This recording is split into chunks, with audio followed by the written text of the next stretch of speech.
There's really no way anyone can predict a technology failure or system event that occurred as a result of human error or neglect, natural calamities, or an act of terrorism. But once an organization acknowledges that these types of events are inevitable, it can begin preparing for something rather than attempt to survive it. And preparing for such events requires a business impact analysis, or BIA. Hi everyone, I'm Marianne Blackwell here with Guidacent, along with our Threat Recon Cybersecurity, Drew Williams. Drew, thanks so much for joining us today. Glad to be here. Today we're going to talk about what is a BIA and the impact that it may have on your business and what you may not know about a BIA. And I'm just grateful I was able to write down some questions that I think some of our viewers would find beneficial, Drew. And I also was able to receive some questions from some of our viewers today. So okay, bear with us, and if you'll just talk us through this process. So for our viewers, what is a BIA? So a business impact analysis is it's a means of measuring the continuity of an organization's infrastructure, whether that's financial risk or non-financial risk, should an event take place, something that's either potentially catastrophic or unplanned, an emergency of some sort, whether it's a natural disaster or human caused.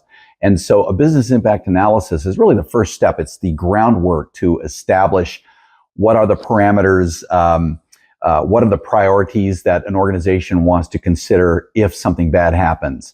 It's going to take in consideration its resources, its assets, and its potential for liability due to some set of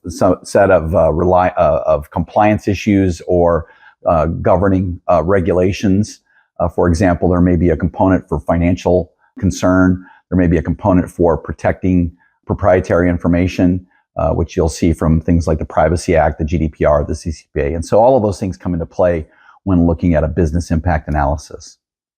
A BIA approach requires a clear understanding of where business objectives are supported by operations within the organization and ensuring that those processes are protected.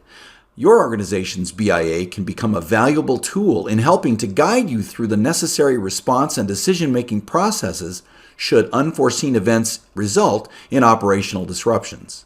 So why does an organization need a BIA? Why is that so important on the forefront of what we see happening or not happening? I think people wait, like you talked about, for something to happen before they really understand that their business definitely needs a BIA. So tell us why. Yeah, that's heart and soul of the whole thing. Most organizations, and I say most, I mean many organizations, doesn't matter what size they are, they generally don't prepare for a bad situation because they just anticipate it's never going to happen to them.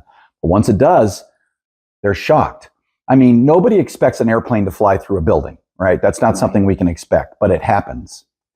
Nobody expects a volcano to erupt, but it happens. We may expect an earthquake to happen, but we expect it to happen somewhere else or we're used to it.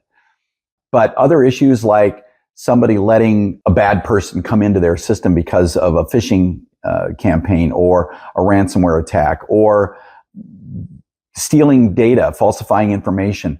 These are things that can corrupt and cripple an organization's reputation and its productivity and its ability to maintain functionality, if you will. So what do you do when the lights go out?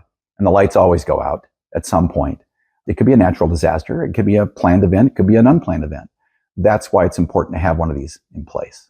And a good starting point for any organization would be to consider the ISO 22317 standard for BIA planning. So what do you see as some of the challenges of preparing a business impact analysis? What do you see? Yeah, I see a couple of them that are really consistent. One is resourcing, making sure that you've got the right people just conducting a BIA. And most of the time, and when I say most of the time, I suggest all of the time, an organization really needs to bring somebody from the outside because it provides a sense of objectivity and a general level of autonomy to say, we don't know your organization. We don't understand the processes and the functions within your organization, but we need to evaluate from your perspective what works, what doesn't work, and why. And let's give you a scenario that says, hey, the lights are going out. What do you do? So that's a challenge, making sure that they pick the right resources to do the thing in the first place, somebody that understands how to do BIAs.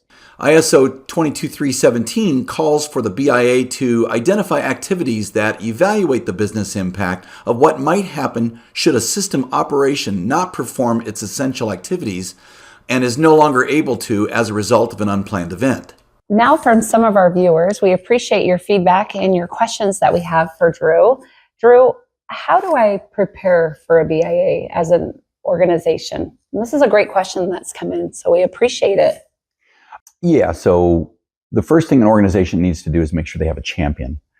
They need somebody in the organization to say, we need this, we need to fund it properly, we need to bring somebody in from the outside who's not politically motivated, is not incented to be right, to serve as an observer and to participate using a set of known criteria. There's so many places you can download BIA templates, for example. But the goal here is to really work with an organization that wants to have an understanding of what happens when the lights go out. And again, an organization really needs to invest in this kind of a service because, first of all, you only have to do this once every year, maybe 2 years, and you get a really good idea what happens when there's a problem. We call this in the military, we call this a defense readiness plan. If something happens, how do we react to it? And at what level do we react? So those are the things that you really need to start with as a champion in the organization who may not understand what a business impact analysis is or even what continuity is, but knows the business needs it and then reaches out to people who have the experience in preparing these. So when you talk about a BIA, are there software tools that people instantly, because I think when people think that of the BIA, it's like, okay, so what now do we have to invest in? Mm-hmm. Do I need BIA tools? Any kind of software application that would help? Yeah, there are tools or applications that you can use to kind of track and map. I find that a good spreadsheet written in Excel is just as effective. Although some years ago, one of my teams was actually contracted to build a BIA template for a software compliance company, which they have since now created as their product. But again, I don't recommend introducing a new tool to an organization just for the sake of doing something like this. But I do recommend that you look at their tools and their library to make sure that their applications don't have any codependencies or interdependencies on their success should a tool go down. That is something that we take in consideration when looking at a business impact analysis. Thank you to our viewers today for listening in on what a BIA and what an impact it could be on your business. And Drew, thank you as well for coming and answering some of these questions that are very important for organizations to even know where to start with the BIA. I appreciate it. Thank you. And Yeah. how best can they reach out to you? What's the best way? Sure. Well, you know this, Guidacent's done dozens of these business impact analyses for business sectors, whether it's financial or healthcare, the public sector, government agencies, and so on. You can reach me at drew@guidacent.com. We would love to help. And I don't care what size the organization is. We probably have the experience that they need to prepare one of these in a cost-effective manner. We don't have to bring an army of people in. We don't have to ask hundreds and hundreds of people the same questions.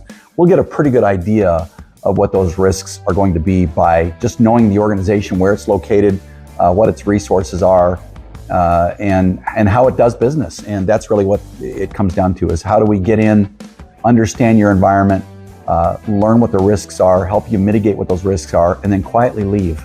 And that's really what our objective is when we look at these business impact analyses. And we'd love to participate. And I think every organization needs one, because you never know when the lights go out. The lights are definitely going to go out at some point. You know what to do if they do. That's really what it comes down to. Thank you, Drew. Thank you again to our listeners. And if you have any other questions, feel free to reach out anytime. Have a great day. Thanks.